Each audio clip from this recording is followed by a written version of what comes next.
Good afternoon. Let's get this. All right. So first, thank you all for being patient and listening to me while you're trying to eat. I know that's a really tricky thing to do, so hopefully I will at least entertain you and make it worth your while. So my talk today is based on a set of research that I've been doing for the last 4 years, looking at how young people are using different forms of social media. But I should note that this is not a research talk. So for those of you who are looking for a more research talk, I can give you lots of papers, academic articles, etc. But this is not that. So there's no methodology section, there's no detailed results. It's much more of what the implications are for this. And we're not working yet. All right. Let's do this manually. All right. Where are we? All right, there we go. So I've been asked to talk about today's teenagers and what teenagers are doing, particularly high school teenagers. And the reason why is, of course, this is the next generation of students. So how do we prepare for them? How do we think about it? And I'm going to talk primarily about American culture and American teenagers, since that's the focus of a lot of my research lately. But of course, we can talk about international dynamics later on in the Q&A if you want. The thing to know, and many of you know this at sort of a deep level, is that teens today are growing up in a world where social media is everywhere and shaping what's going on for them. Now, that doesn't necessarily mean they have access to the particular forms of social media. That does not necessarily mean that they themselves are engaged with it. But it's very much shaping the environment around them and the ways in which they have to deal with it. And there's different ways to respond to this. The first kind of response that you tend to hear is a response of panic or fear. Right? The idea that every new genre of social media means that the sky is falling and it's time to run around and warn of all of the terrible things that are coming with this form of social media. Right? And of course, the nice thing about this is that it happens in cycles, and that the moment the old fogies start adopting the technologies young people use, everybody starts to calm down. So I kind of love watching these cycles, and it's like, I get excited, it's like, oh, adults are on Facebook, no more moral panic stories, please. Right? And for the most part, that tends to be true. We've moved on to new genres of media and new possible terrible things that will happen. There's another sort of way of dealing with us other than running around, with the chicken with your head cut off, and that's to think that, oh my gosh, everything is changing. The world's changing. We got to look around. It's changing everywhere. Warning, warning, change is imminent. And this sort of creates an interesting tension that, of course, adults come around and go, back in my day, right? Things were so different. And the thing, and of course, mind you, it was always better back then, right? The thing is that this too is a sort of exasperated and much more extravagant notion of what's going on than is actually happening. So my interest is sort of saying, with all these newfangled technologies, with all of what's going on, what is really happening? What is new, what is different, and what is frankly just the same and slightly different? And so I try to get at that level. So today's teens, for the most part, you should know, are basically interested in the same things that the previous generation's teens were interested in. They're more interested in their friends than they are their lessons. This is not new, right? They are not necessarily excited about those who hold power over them. This is also not that new, right? They still gossip, they still flirt, they still joke around, they still hang out. They still do all of the things that you don't want them to do, right? This is not new. The underlying dynamics of teen culture just simply have not changed. And what has changed is that there's new technologies in which these things are happening. And it has shaped the way that we think about it, the way in which we're seeing this play out, the visibility of teen culture in all sorts of interesting ways. So my goal is to talk about those inflection points, the points at which the change occurs and the implications it has for learning, but to focus primarily on the fact that we have to take teen culture as a sort of a guaranteed way of thinking about the world that in many ways hasn't changed so much. So I'm going to begin by talking about the everyday social. I know a lot of you are really interested in much more of the academic learning side of things, but I think that the social elements are really, really critical here. I think you need to understand the social in order to think about how to go more broad than that. And I want to talk about what it is that teens are doing. I want to give you a structure for ways of thinking about the shifts and how it's reshaping different parts of everyday life. And I want to then talk about some of the implications for learning. But I'm going to focus a lot of this talk on social network sites. And I'm going to use that as a case study because, frankly, they are still the most significant new change that's been happening. I'm waiting for this talk to all change to being about mobile. It's coming, but it's not there yet, and I'm deeply frustrated about that, but there will be changes happening. It's also, of course, the earlier technologies that change things over and over again. But I'm going to use social network sites as the key case study. All right, first things first. You'll hear that what I'm saying is social network site. I'm not saying social networking sites. I'm saying social network sites. Why? The key thing to know about these social network sites is that they're not about networking, right? It's actually primarily the adults' engagement with these sites that's about networking, right? Business networking, personal networking, sex. That's not what teenagers are doing. The press might give you another impression, but for the most part, what teens are doing is that they're going there to hang out with their friends. And if you look at the list of people that they connect with and communicate with, it's their friends from school, it's their friends from after-school activities, it's their friends from summer camp, their friends from church, and once in a while, the really cool band that they think is awesome, right? But it's not actually about meeting all sorts of new people, even peers. And so we often have this sort of assumption that obviously they're coming to meet all these people, they're engaging with all these people, we should help them network better, find new people. They're not interested in it, right? They're not interested in meeting people through these sites. They're interested in hanging out with the people that they know, okay? Now, MySpace and Facebook are the two dominant ones in the United States. So we're going to talk about what's going on with them and the different types of sites like them. So the first thing to know is that there are a set of properties or features that are relevant to our discussion. And in particular, I want to talk about 4 of them that are really critical. The first of which is the profile. The way to think about the profile is that it's an opportunity to write yourself into being online. Okay? When you walk into this room, you come equipped conveniently with a body. It's really useful. You can decorate it. You can decorate it to signal to all these people, different information about yourself, what you're interested in. You could have shown up today wearing your pajamas. I haven't seen any pajamas floating around today. I think that's interesting, right? You've made certain decisions about how to present yourself in a particular environment. The same goes on for these profiles. They're a way of writing yourself into being online, of creating a form of a digital body, and using this to express yourself. And part of it is that when you're online, you're kind of boring. You're an IP address. That is not very interesting. People are not that interested in a series of numbers unless they're at MIT, in which apparently numbers are really working well for everyone. But for the most part, that's not what goes on. So the thing that happens with the social network sites is that you get this moment of self-expression. How do you go about expressing who you are? One of the keys to note for MySpace in particular, since many of you are probably more familiar with Facebook than MySpace, is that hideous decoration, that didn't happen because of MySpace. It happened because of an error in the code. It was because when you were filling out a text box, kids quickly learned that they could put the bold tag in, and a little bit of JavaScript, and a little bit of CSS, and all sorts of new kinds of scripting code. And they brought back the blink tag.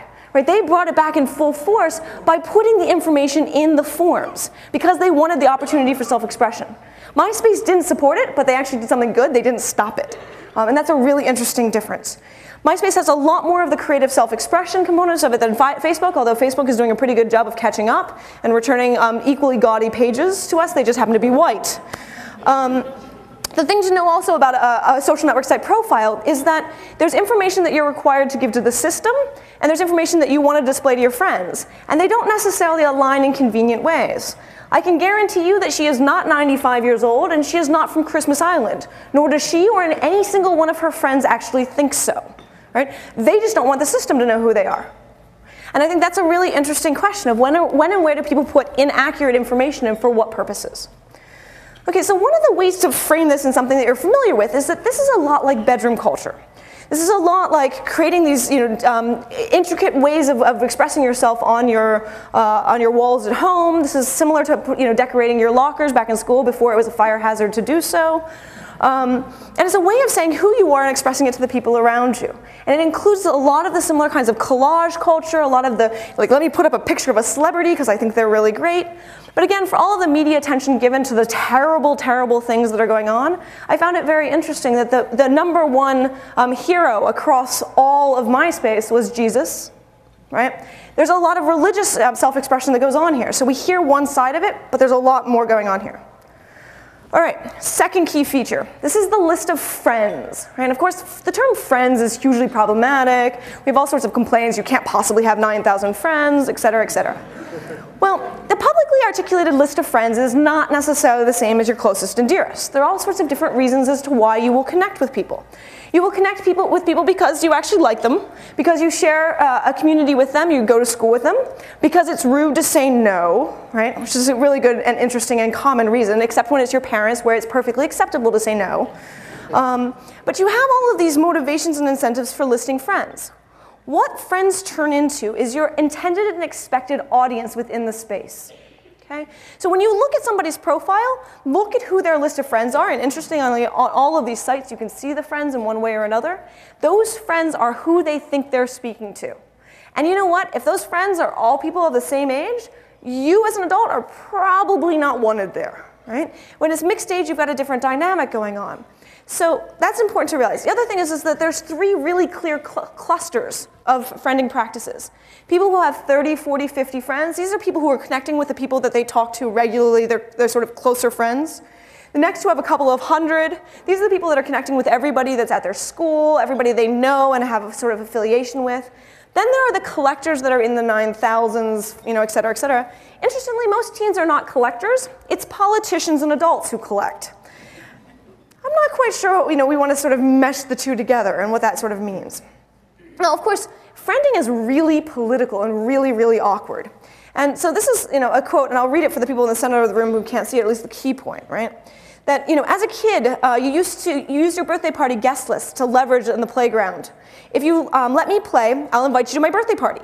Today, it's the MySpace top 8. It's the new dangling carrot for gaining superficial acceptance.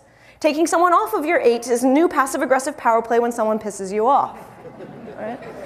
Right? Think about that. You are asked on MySpace to list your best and bestest friends in order, right? And to negotiate whether or not you accept someone as a friend. That's really awkward and really uncomfortable, and you have to figure out how to deal with it. And it creates social dramas. And because these are the same people that they know offline as online, major social dramas ensue. All right.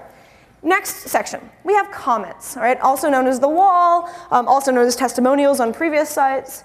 And these public comments, mind you, important note here, adults and teenagers use this space fundamentally differently. Teenagers don't just say happy birthday, right? Adults, that seems to be the only thing you can say on a wall, right? Teenagers actually have conversations, but the complaint constantly is that those conversations have no meaning, right? Because they basically boil down to, yo, what's up? Not much, how are you? Good.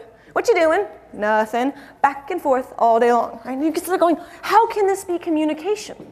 Now, I would encourage you to all listen to the conversations that happen in the hallway here. And I think you'll find that they boil down to about the same level of depth. Right?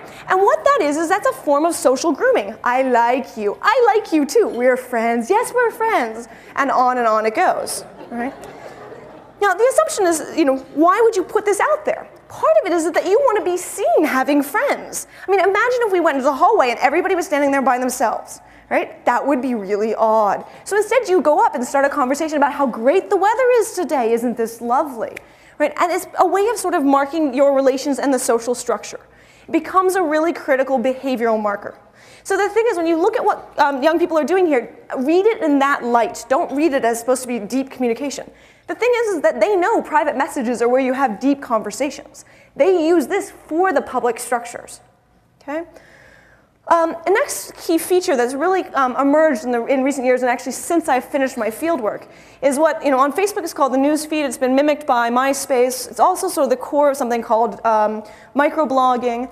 And through this, there's this constant stream of what your friends have eaten for lunch, right? You get all sorts of details of what's going on.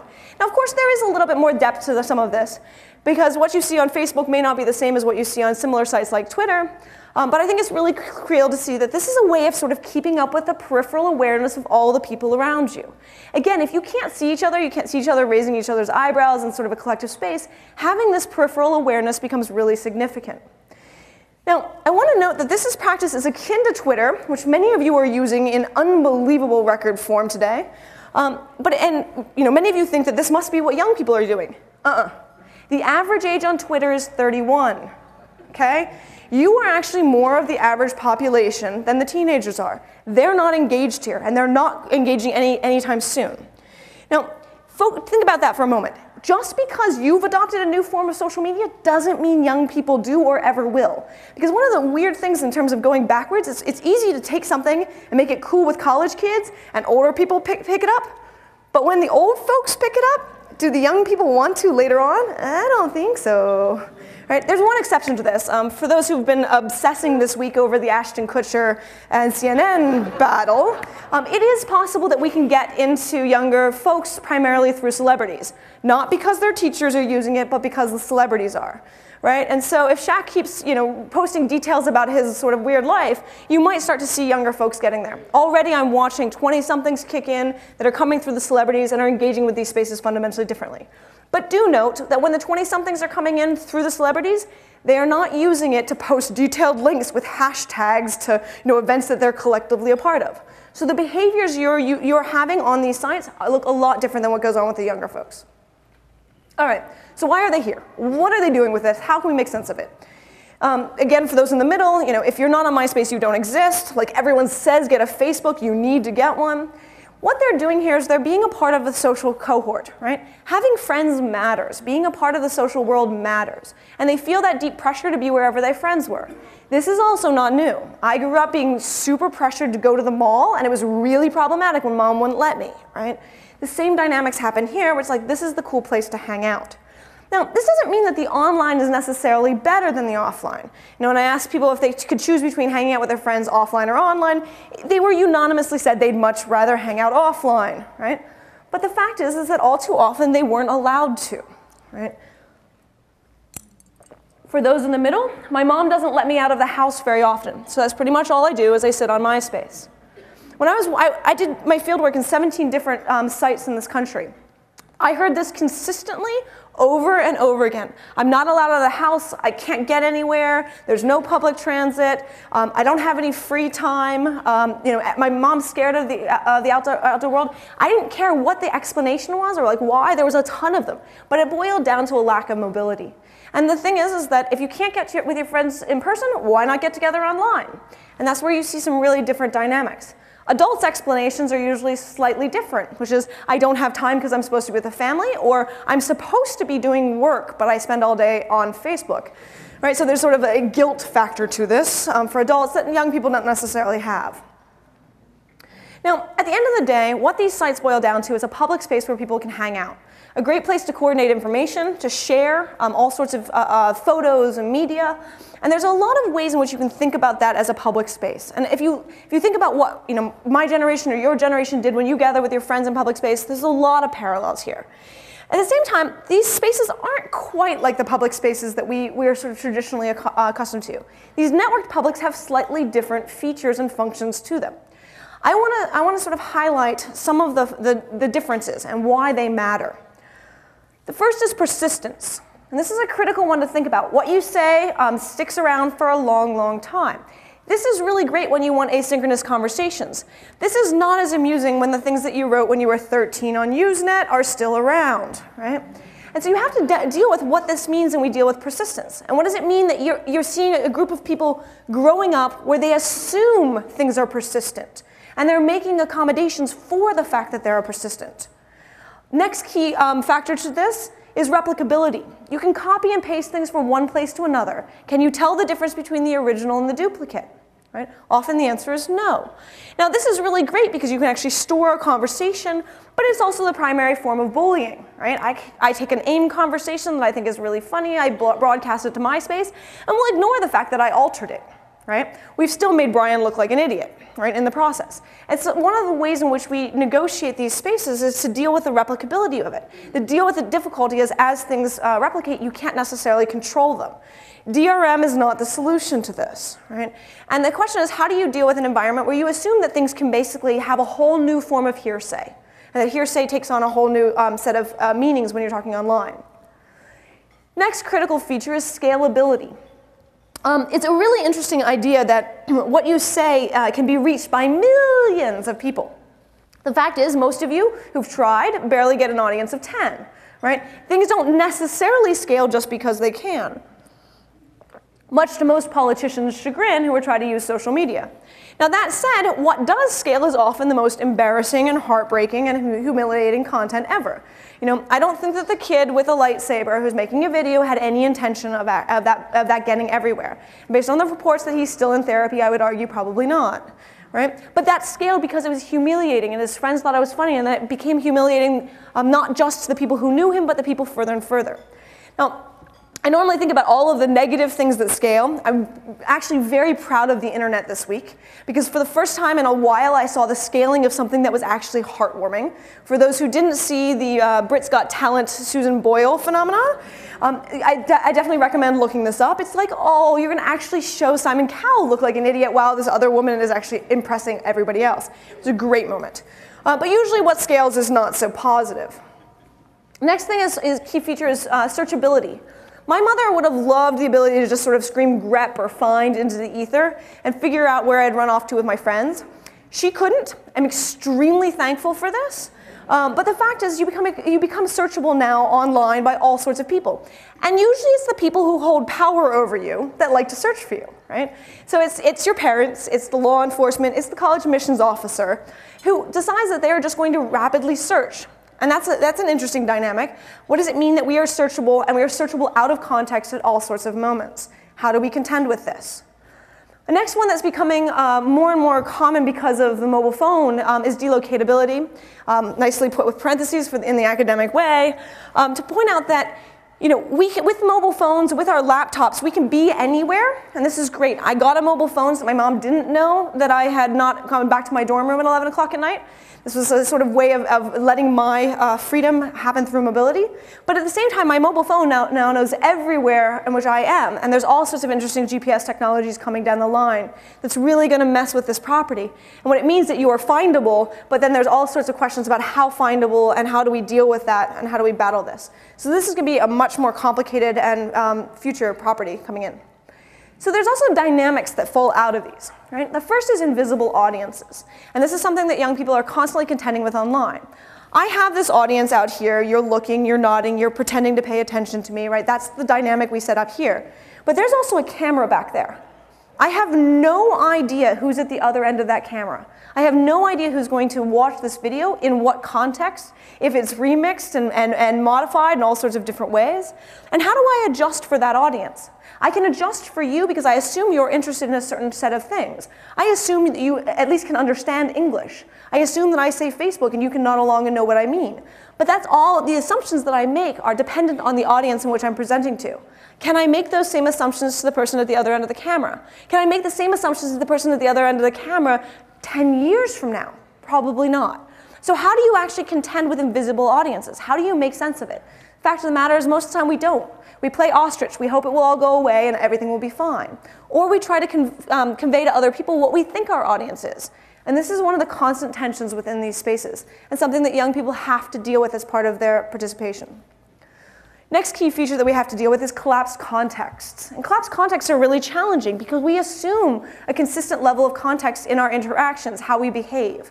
Right? We assume that this is a conference where you have a certain set of protocols of what's acceptable or not. I welcome each and every one of you to get up on your table and start dancing. I think it would be funny. Right? That's not the context here, and it's not likely that that's going to happen on a regular basis. And that's a really interesting trick in all of this, because even with these same people that you might be hanging out with, it might be okay to get up in a bar and start dancing on the table and have some fun, because there's a different set of rules there. Now, collapsed contexts are not new, but the thing that's really interesting about them is that they're primarily dealt with by celebrities and journalists and people that are usually get much more attention than the everyday average person. And so, an example that I like to give in all of this is Stokely Carmichael, who was a civil rights activist in the 1960s, spent a lot of time giving very different talks to very different audiences. He would go and speak before, DC politicians using a very quote-unquote proper, posh, white way of speaking. And then he would go and speak before Southern black congregations using a much more rolling pastoral style of speech that in the 1960s terrified white society. The result of which is that in 1968 he was forced to go on television and radio. There was no neutral voice. There was no way to be simultaneously understood to both audiences. And he had to deal with the collapsed contexts. He made a decision. He kept with a black style of speaking, and to this day we see black power as anti-white. Young people are faced with the same sort of dynamic. They have to deal with the collapsed contexts. And the more that they live with an environment that is aligned with all of the other contexts, the safer it is. Right? If you are from an educated family with a certain level of expectations, you're not going to be participating online in a way that might be offensive to college admissions officers. But I received a phone call from an Ivy League college admissions officer one day early in the stuff of MySpace, and they wanted to accept a young man who was living in the South Central in LA. And he had written a college essay about how he didn't want to live in gangs anymore and all sorts of information about wanting to get out of gangs. They went to his MySpace, and they saw all of this detail with gang symbols, with all sorts of things propping up the gangs, and they assumed he was lying.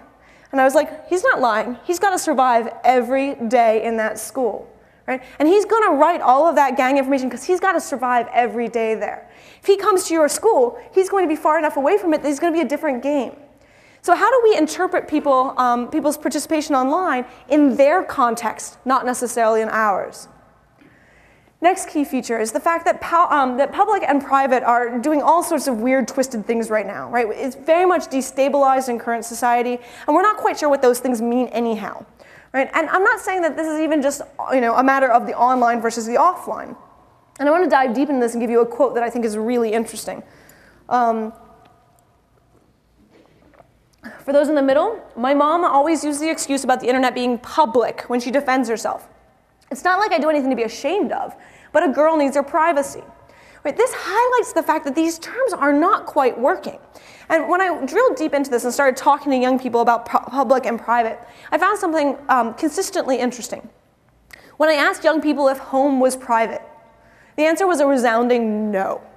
Right? For most adults, home is the sort of quintessential private, even when they have to deal with other things where they can't necessarily walk around naked because they have kids. Right? Even when you can't do whatever you want, there's a sense that this is a private space. For a lot of young people, it's one of the most public spaces they have to deal with because they're constantly lacking control and a sense that they can actually do whatever they want in that space. And what you hear from young people is that the control is the key factor here. Control is where you get privacy. And control is one of the things that a lot of the social network sites and other spaces come up with. So I think thinking about how public and private are being disrupted is really critical. Now, if you've listened to me, you've heard that I'm collapsing MySpace and Facebook all over the time. And I want to actually highlight this. My guess is that most of you are on Facebook and few of you are on MySpace, although I don't entirely know that. And the general assumption in the public is that MySpace is dead and Facebook has replaced it. This is patently untrue.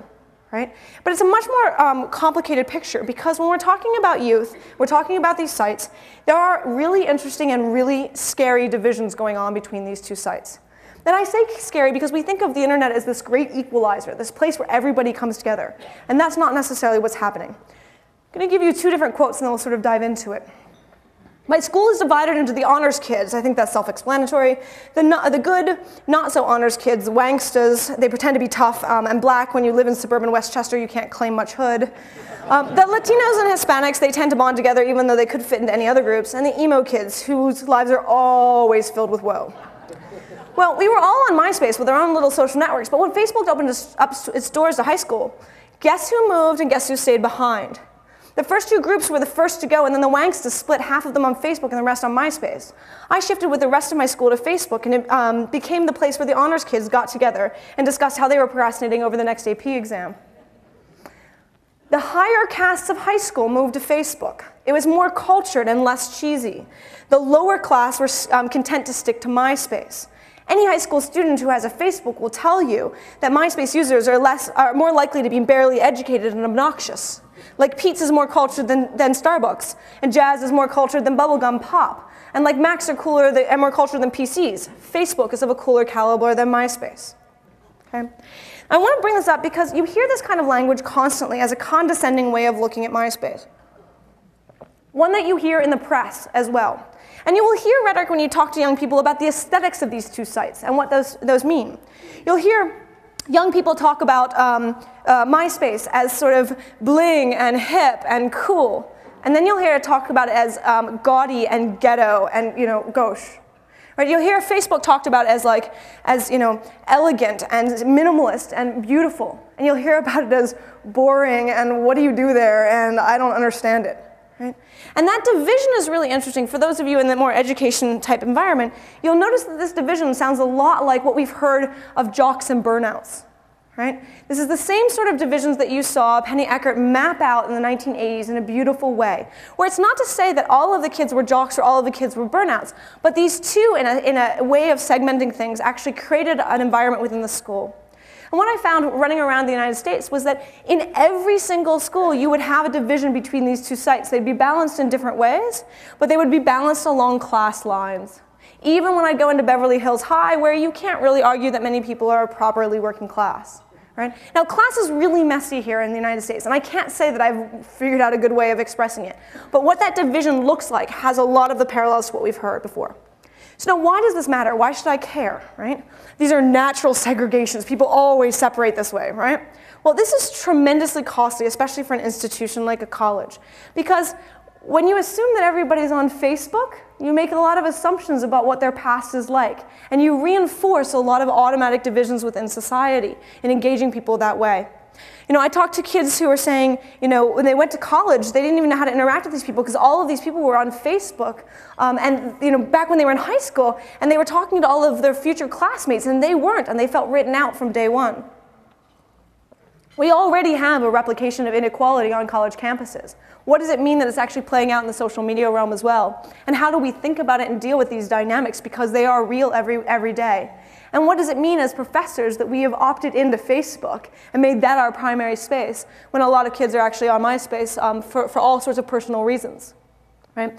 Now, I didn't do a quantitative analysis of this. The thing that's been interesting is that since I put out a rather controversial essay about this, a lot of people have, and it comes out pretty consistently across race, pretty consistently along parent socioeconomic status markers, pretty consistently along immigration patterns, right? This division is very real, and it's very costly if we actually reinforce it at the college level. All right, now these are not the only sites that are going on here, not the only spaces. Mobile is coming, but frankly, we don't even know what's going to happen with mobile, so I'm not going to dive into there. The main reason is that carriers are the biggest barrier for any innovation in this space. And so we've got a lot of people text messaging, but we have a lot of mixed use as to what's really going on, and we are not seeing true social practices from the young folk. It requires a whole set of cluster effects to get everybody engaged. I was hoping that would happen at some level with the iPhone, but the economy, sort of bottomed out and we didn't see it. The only place where you've seen collective action around a single phone, actually there's two places. One is the BlackBerry, but they're not exactly the most social population in the world. And the second is around the sidekick, which a lot of the press didn't pay attention to. Because in a lot of urban regions in this country, you have entire cohorts who are on the sidekick, and oh my gosh, are there IM practices out of this world. It's just really intense to watch. So let's sort of come in and talk about what this means for learning. How do we think about it? How do we think about engaging with these spaces in a learning context? I want to make it very clear that sociality has learning implications. I mean, a lot of you understand this, but I feel the need to reiterate this. Right? Youth engage with one another to work out boundaries, to understand norms, to understand how society works. We think that sociality is just sort of the secondary thing that kids do that we should stop at all levels. The fact is that you actually need those skills to understand the social world in everyday professional lives. And it's really critical that we help young people understand how to socialize, understand how to work out norms, understand how to work out power, because learning that is really critical to engaging in professional environments. And we often just take this for granted as something that will happen naturally, when it actually has to be worked through. And it's one of the things, Dalton Conley's been doing a lot of thinking about how young people from less privileged backgrounds are not taught to challenge authority to interact with adults in other such ways, right? And there's something really critical here in terms of an education issue of how do you get young people to engage with adults if they are from lower socioeconomic backgrounds, because that's a lot of how things work out moving forward. So we cannot write out sociality, and we actually should encourage it and think about ways in which we can support it. Of course, there are ways that are also learning to learn, which is really critical. This is a young girl basically asking, please tell me why pre-calculus is important at all to me. And her teacher responded on her MySpace, you're not learning this stuff because you need it every day as an adult. The reason that studying these things, pre-calculus, Shakespeare, whatever, is it helps you get good at learning how to learn. And that you will definitely have to use for the rest of your life. Right? And we know this as educators, but how do we encourage this and how we use social media to engage when we can't engage otherwise? Right? Often we can't have these conversations in the classroom, especially in high school, where things are so regulated. So I don't want to write off these different kinds of social bits. Now, there's still, of course, how do you bring these things into the classroom? And this is a lot of what the conversation that I've heard, at least today, has been about. And many of you are deeply invested and engaged in this, and I don't want to preach to the choir on this. But I want to make one thing very, very clear. Just because youth are using a form of social media doesn't mean that it can fit into the classroom. It needs to be thought through pedagogically, and you all need to figure out how it's being used in everyday life before figuring out how you can use it in the classroom. One of the biggest problems bringing social network sites in the classroom, it's been painful to me to watch some of this happen, is that social network sites are all built around the notion of friending.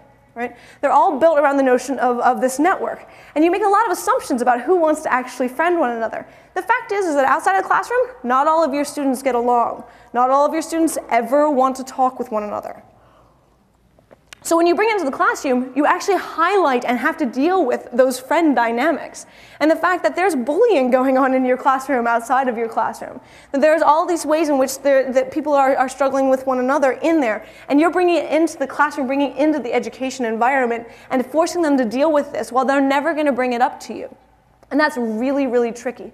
Social network sites aren't just a place for young people to socialize, but they're the place where they work out all sorts of social structures within their schools. And unless you're going to actually deal with that, you should probably not be using Facebook and MySpace in the classroom. It's really, at least for directed pedagogical purposes, because it can be really tricky. Helping them figure out how to use these sites, completely valid, but really think twice before you bring that into the environment. Now that said, there's different kinds of social media that becomes really relevant, right? And especially things that have to do with information. And I think that's really critical to see how some of this has been changing around information. That it's not just about the social. First, we all know that search has been changing, right? Anybody who's a librarian here knows that it's been dealing with it all sorts of ways. So I'm just not going to go there and say, guess what? Search is changing. Young people are searching online far more than they're searching in the library, and we have to think about how to support that. But they're also sharing differently, right? They're sharing information in a world of bits. They make copies, they pass it on, they modify it, they do whatever they want, and they're leveraging the social media to connect to their friends and peers always. But of course, most of what they share might be more like gossip than anything that we necessarily want to support in the classroom. But they are sharing links and references, but it may not be the things that you necessarily want. Of course, there's a mistake that adults often make, is that just because they're sharing that's using the same tools. Young people are not using Delicious, right? Young people are not using these formal tools for sharing. They're sharing through AIM, they're sharing through their MySpaces on Facebook, they're sharing through word of mouth. And so just because you're familiar with these tools that really help and support sharing doesn't mean that young people are necessarily engaged with them. And that's a really tricky thing, because you have to actually help them understand these tools. In the same vein, most of them live and breathe open systems like Wikipedia. You're hard-pressed to find a teen who doesn't know Wikipedia. But very few of them have ever been taught about how the systems work. They don't understand it except for the fact that if they select all, they can write in stupid things and it's really funny. But they don't understand the history. They don't understand what goes on. And part of it is a failure of the high schools. Right? The high schools have been consistently telling them that Wikipedia is bad, don't you ever use it. Right? As opposed to giving them some sort of structure for understanding that this is a first system that allows us to understand how information is produced at every level. Right? And if you actually allow people to think critically about this site, you'd realize how amazing this is as a collection of knowledge. And you get to see how the biases are baked in. But that's not being taught either. In the same way, young people are producing their own content. Right? They're remixing all the time. But they don't have a critical thinking framework around remix, around user-generated content. They're just doing it. Right? They're experienced the collapse of consumption and production, but they don't know how to think about it.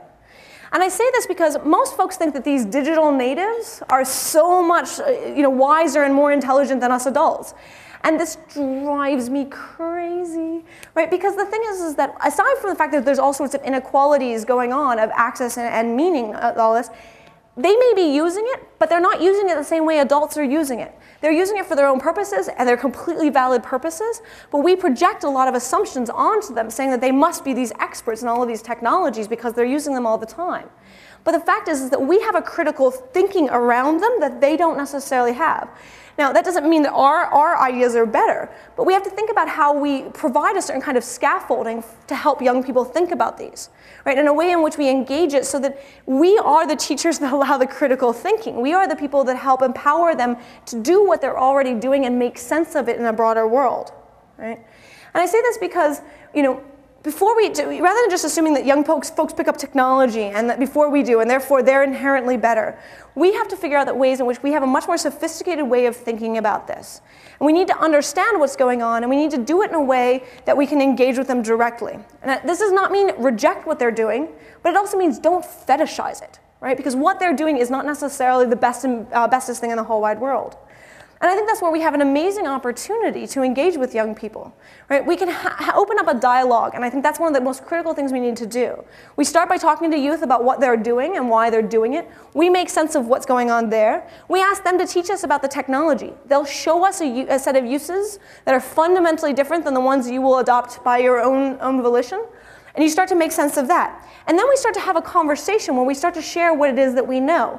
The fact is that we've worked through a lot of sociality, we've worked through a lot of information, far more than young people have. But they've worked through this technology in their own forms, and there's a dialogue. So when I think about what the disruption of this social media is, I would like to highlight that I think that the biggest disruption that this technology is introducing is that it's making us rethink what our position of power is as adults. It's making us really rethink how we have to relate to something. We aren't necessarily able to come in and tell them what's going on. We have to open up a dialogue, and in that dialogue, we'll learn about this new technology, and they can help understand what's going on with the world. But the more that we assume us and them, digital natives, digital immigrants, the more we create these the generational divides that cost us every day. Thank you very much.